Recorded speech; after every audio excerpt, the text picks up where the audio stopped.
Hello বন্ধুরা, হাস্যকর হাদিসের তৃতীয় পর্বে আপনাদেরকে স্বাগতম। আহলান ওয়াহ সাহলান। কুরআন যে পুরুষ মানুষের খেয়াল খুশি মতো বানানো গাল গল্প, আজকে যে হাদিসটা আলোচনা করব সেই বিষয়টা একদম পরিষ্কার করে দেবে। হাদিসটা হলো সহিহ আল বুখারী 402 আর ইসলামিক ফাউন্ডেশন অনুযায়ী 393। মোহাম্মদের চেলা আর ইসলামের দ্বিতীয় খলিফা উমর ইবনে আল খাত্তাব বলছে যে সে কিভাবে আল্লাহ মোহাম্মদকে তার তিনটা দাবি মেনে কুরআনে আয়াত নাজিল করতে বাধ্য করেছে। উমর দাবি করলো মাকামে ইব্রাহিমকে প্রার্থনার স্থান বানাতে। টুস করে কোরআনে আয়াত নাজিল হইল, তোমরা মাকামে ইব্রাহিমকে সালাতের স্থান বানাও। মানসিক বিকারগ্রস্ত সাইকো উমর চাইতো যে মহিলারা আপাতমস্তক পলিথিনের মতো বোরকায় ঢাকা থাকুক। আপনারা হয়তো জানেন যে এর জন্য উমর মোহাম্মদের স্ত্রী সওদাকে গোপনে হাঁকবার সময় পর্যন্ত হ্যারাসমেন্ট করত। ওই সওদা, আমি তোমাকে চিনে ফেলেছি। এতেও লাভ না হলে সাইকো উমর তখন মোহাম্মদের কাছে মহিলাদের বোরকাবন্দি করার দাবি করলো। আর ওমা, টুস করে পর্দার সেই জঘন্য আয়াত নাজিল হয়ে গেল কুরআনে।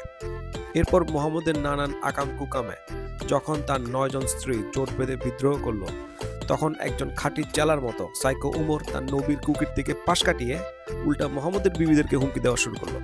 বিচ, তোরা যদি প্রতিবাদ বন্ধ না করস তাহলে আল্লাহ তোদের থেকেও ভালো কোয়ালিটির বিবি দিবে মোহাম্মদকে।